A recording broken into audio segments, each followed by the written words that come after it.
quiet of night, I whispered my plea, holding her close, hoping for her decree.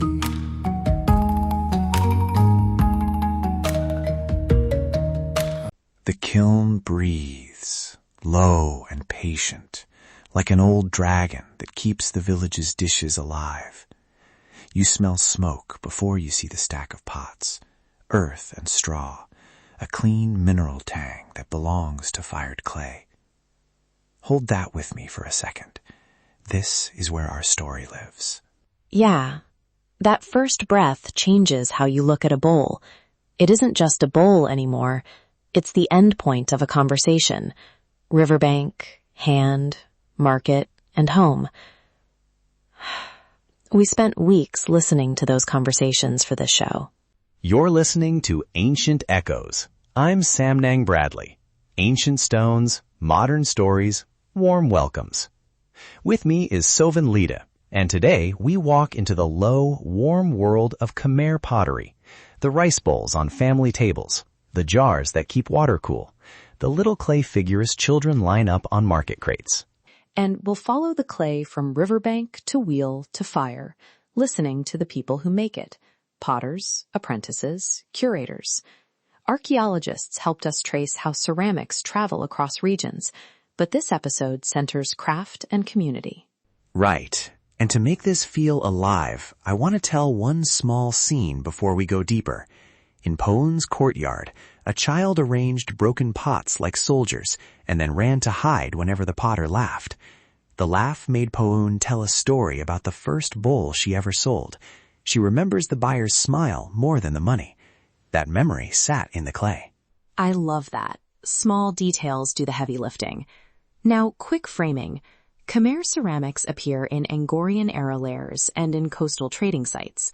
Their shapes, temper, and surface traces tell archaeologists where people cooked, stored rice, and traded goods. But, and this matters, those technical readings are only one side of the story. Exactly. The other side is the hand that made the bowl.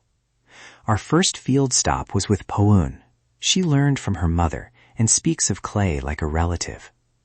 I remember her saying, "My hands remember the river, not a book." She tapped the curve of a rim. The motion looked small, but carried 3 generations of knowledge. Can you say what she told you next? I loved the line where she described repair as memory. She pointed to a cracked jar she'd mended and said, "When I stitch the crack, I'm stitching the story back into the house." Then she laughed softly and added, "People call it repair. I call it naming." That notion, naming objects through use and repair, is important for museums and collectors to hear. In our interviews, curators emphasized preservation through practice rather than just preservation behind glass. We also spent time with Shrey, who's mid-career and quietly inventive. She experiments with ash glazes gathered from household hearths, bits of burnt banana leaf, rice husk ash, and mixes them with local clay. She described the glaze to us as a conversation between old smoke and new shape. She actually sang a small line while stirring the mix. Hold on, you said she sang? That's the kind of detail I want listeners to hear. What did she sing? A little rhyme in Khmer about fire and rice, something she learned from her grandmother while collecting ash. Then she described the glaze like this. When ash meets clay, a surprise can happen. Sometimes the bowls keep moonlight inside. She didn't mean literal moonlight, of course, but the way a glaze catches light surprised even her. I'm not sure I buy that whole surprise idea without caution. Innovation can be read as loss, especially by older makers who feel pressure from markets. Are new glazes always just adaptations, Samnang? Good question. And I pushed on that with Shrey. She said, "I stand on my mother's shoulder when I try a new glaze. I am not stepping away from her." For her, adaptation is relational. She uses traditional firing, traditional clay sources, but rearranges small parts to answer new household needs and market tastes.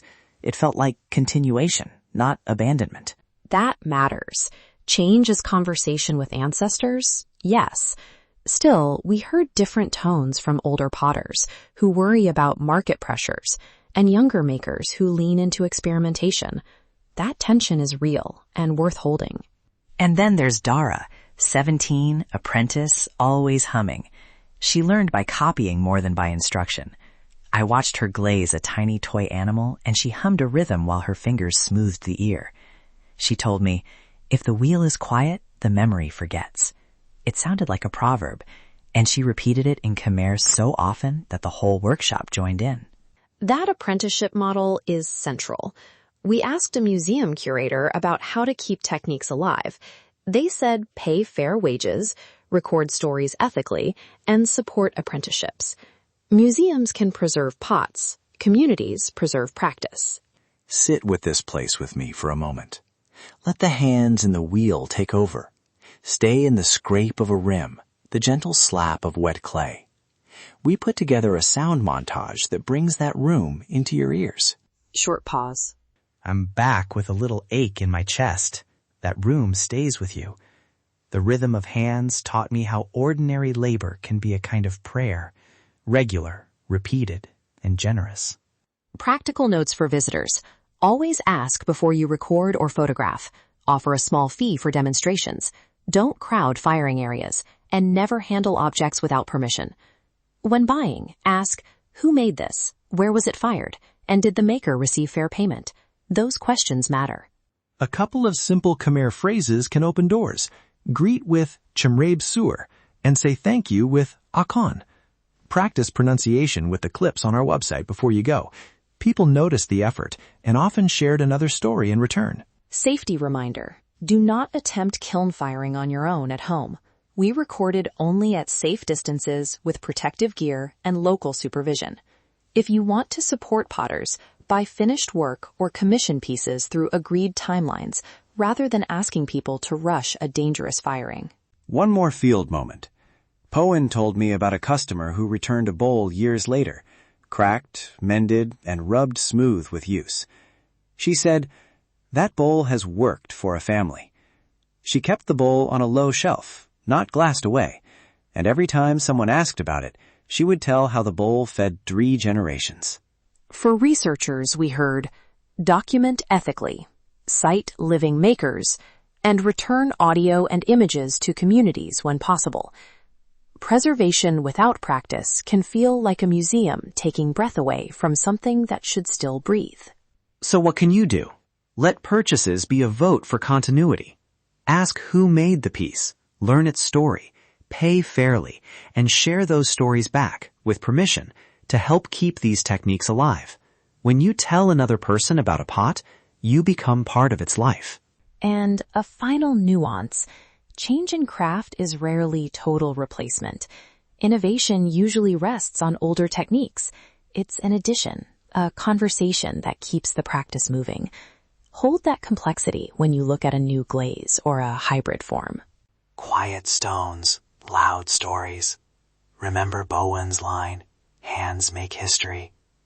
That's the echo I want to leave with you today. Homes full of used, mended, loved pots tell more than a label ever good. Thank you to Poen, Srey, Dara, the curators and archaeologists who spoke with us, and the communities that welcomed our microphones. Find full show notes, sources, and audio clips of Khmer phrases on our website. Please subscribe to Ancient Echoes so more local voices and quiet crafts can be heard. From market chatter to kiln chants, thanks for walking the clay paths with us. I'm Samnang Bradley. Hear Cambodia's heartbeat. Meet the makers of Khmer life. Subscribe, share, and keep listening. Quiet stones, loud stories.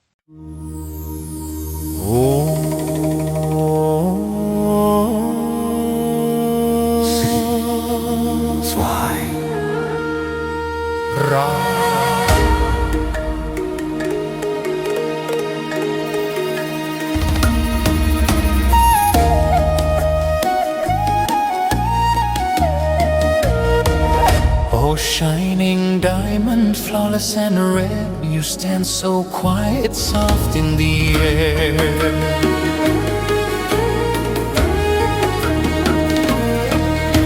dared not to rush, you feared you'd flee. Your heart too pure to belong to me. If you turn away, I reach and bind, press my hand, seal body and mind.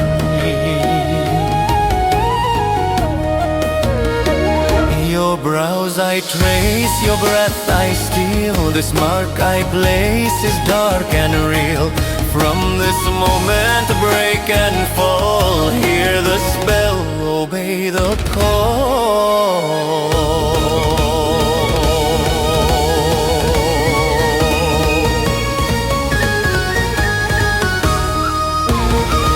False love born from sacred lies, second one whispers through closed eyes. Follow me, don't fight, don't run, your soul is caught, my work is done. Empty will, your light undone, under spell, under Sigmund.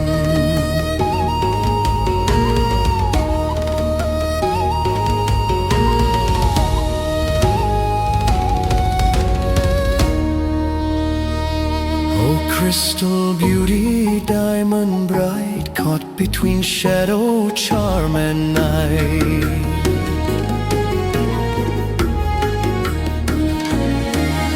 Time won't save you, truth won't last. This vow is carved, the line is cast. My words are smoke, my touch is fire. I bend your heart to dark desire.